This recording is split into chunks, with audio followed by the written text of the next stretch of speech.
hang out with the one. They would rather just stay in their comfort zone and just say, you know what? It's just me and my friends, and it's just us. We have so many Christians that are walking in this selfish, and might I add, sinfulness. Be changed. I can be forgiven. I can receive grace. I can receive mercy. It's not just about me. Yet so often we're me monsters in Christianity. It's just about us. It's just about our comfort. It's just about, man, I'm not going to go talk to that person. I'm not going to invite that person to church. I'm not going to speak into that person's life. I'm not going to encourage them in a practical way that maybe that I can offer them. Maybe it's just complimenting them on something. It's all about us. We have to get over ourselves. We have to get out of this sinful nature that says it's all about use your freedom to serve one another in love. That they were different and they faced different challenges and they had different gray areas. And I'm mentioning 1 Corinthians because the last 2 weeks that's what we've been going at. And tonight I'm looking in Galatians. And they had different gray areas in life, but Paul's advice, it's essentially the same. So in other words, the point that I think is so cool about that is we all have different challenges. We all have different things in life that tempt us. We all have different things that we cling to, that maybe for us, we say, this is selfish for me, and then someone else, they have their own selfish things or their own issues that they struggle with, their own gray areas. But Paul, he offers the same advice. He doesn't like custom tailor his advice and say, hey, you need to do this. Oh, you guys are going to need to do this because you're way worse. He's not going around saying that, man, your sin, it's bad, but their sin, their sin is terrible. Do you know what they do? No. Let me be clear tonight that sin is sin. There is no one sin that's worse than another. The Bible lays it out very clear that sin is sin. Paul's advice is the same for a reason. He's saying that, man, you both of these churches, the Church of Corinth and Galatia, they're both going through challenges, but his advice is this: you're free and not under the law. We see so many Christians battle sin after sin after sin because they never understand this concept of pouring into someone else. They never understand this concept of encouraging and showing love and serving someone else. It always revolves around them and their problems. It's just about you. It's just about your issues. Man, there are people around you that are also going through it. There are people around you that are hurting, that are broken, that are desperate for so much more. And you've experienced freedom in Christ, and you have the opportunity to understand that you've been free for purpose, for a reason. And that's to pour in and love and serve other people around you. It's not just about you. Though Jesus' life, death, resurrection, Jesus set us free through all of these things, free from the law, rules and regulations, free from sin and death. But our freedom, it doesn't stop there. Jesus, write this down, Jesus calls us to be people who are not just free from something, but are free for something. And so those of you who found freedom, you got a glimpse of what following Jesus is about. Hear me, you got a glimpse of what following for a purpose. And that is to serve and love people around you.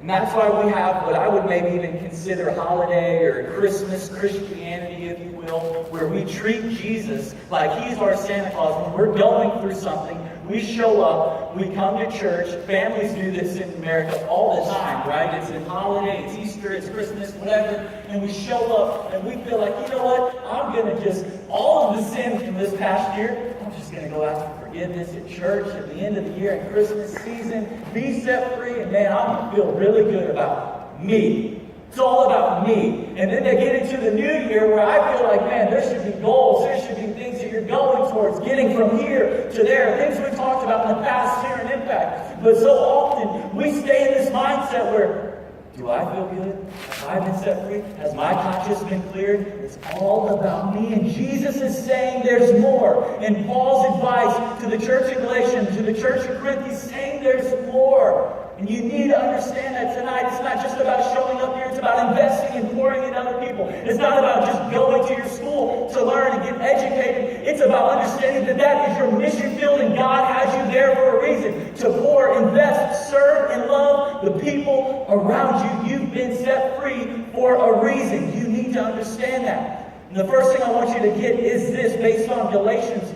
5:1 and Galatians 5:13. Walk away understanding this. Number one, we're free. And sometimes that's the reason for life's gray areas. And I'll explain that here in a moment. We're free. And sometimes that's the reason for life's gray areas. As I mentioned earlier, because Jesus paid for our sins by taking our place on the cross. We're no longer under the law of rules and regulations. Although that freedom, it's a major blessing, it can also be a challenge. It can be a challenge. Why? Because we feel there's no next step in our freedom. That freedom can be a challenge because we feel like there's no next step in our freedom. And so it just revolves around us, as I said earlier. We've been set free. We have purpose. Stop just thinking that it's about you and only about you. Paul isn't saying neglect yourself and just serve others. He's not. He's not saying that. He's understanding be set free. But also understand that you've been set free for a purpose. It can be one of the most challenging things, and I think that that's one of the things that I love about our church. Not just Impact here on Wednesday nights. We're a part of our church. As I've said before, the Wednesday nights don't happen without the Sunday mornings. And I love that our church, we offer something called Growth Track. And I just want to say that, you know what, if you're in here tonight, you've been set free, you would say, I've made a decision to live for Jesus, and you know what, what's next? Here's a very practical next step for you. Join Growth Track Sunday morning. As I've asked you this before, but just go by a raise of hands. How many of you attend the assembly on Sunday mornings? Just raise your hand. If you show up to church, look around. Look at all these hands. Listen, if you go and put your hand up. If you're not plugged into our church, if you're not plugged in somewhere, I encourage you, get plugged in on Sundays. And then great next step is Growth Track. Growth Track. We start this Sunday. It's called 101. And there are great next steps for you to understand. Discipleship, how to grow in your faith. Okay? You then understand, man, there's a gifts and personality assessment where you can begin to grow and find some strengths in your own life. Okay? You can see, man, how is it that I can serve? And guys, let me tell you, I'm not like someone that's fed this information, that's told to tell you this. This is my heart. It's something that I want you guys to understand. And if you're a leader in here, you already know that about me. But seriously, I've gone through this like to a degree. I've taken this gifts assessment, and it is so good. Like, to my leaders in the room, if you've never taken a personality or gifts assessment, we do that through Growth Track, and it is so good. Some of you may feel like, well, I don't know what I can do. I don't know how to serve. I don't know how to serve in the church. I don't know what gifts I have. This is one way that really helps you, and I encourage you to join us. Be there. Show up this Sunday at 9, and I'll be like, whoa, lost me right there. 9 a.m. We talking 9 a.m. right now or 9 p.m.? It's just 9 a.m. Okay, there's a lot of students who join us, and listen to Caleb, our intern. He's awesome. He does a great job. And but show up at 9, and we'll go through it together. Seriously, we can go through it together and be a part of it. And just another plug, really quick. I feel like I gotta say this. Sammy, where are you at, Sammy? Sammy in the house. Sammy Smith. Sammy. Oh, Sammy Smith. He's hiding from wrong you. Sammy. You can go to Growth Track 101, and then they'll let you out early. You can come here, Sammy. Okay? Yeah, everybody wins. Yes. Yeah. All right. So, seriously, get plugged in. Find a way you can serve. We had about, I don't know, where's Nicole? Where's Nicole at?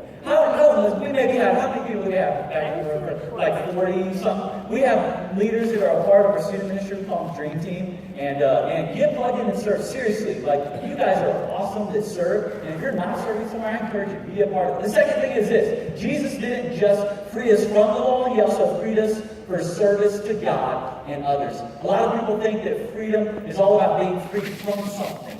And this is certainly true from a biblical perspective, because Jesus, He didn't free us from the slavery of our sin, but people who experience this freedom by following Him are also free for serving God and people. When we truly understand that Jesus, when we are attached to Him, when we follow Him, when we stick close to Him, we'll be able to live a life of service, just as He did. Just as He did. The third thing is this. Being freed for service helps us understand what to do in life's gray areas. Being freed for service helps us understand what to do in life's gray areas. Why? Because you know you have a purpose. You know you have a calling. You know there's more than just being set free from something. You know you've been set free for something. It's not just a me. You have a purpose. You understand, man, you know what? It's not just about navigating these gray areas on my own, but I have a purpose, and there are people that are watching and paying attention to my life, and my decisions, they impact them, either in a positive or negative way. And you can understand it, and you live to serve people. Paul said this about Jesus in Philippians 2, 6 through 8. It says this, though he was God, he did not think of equality with God as something to cling to.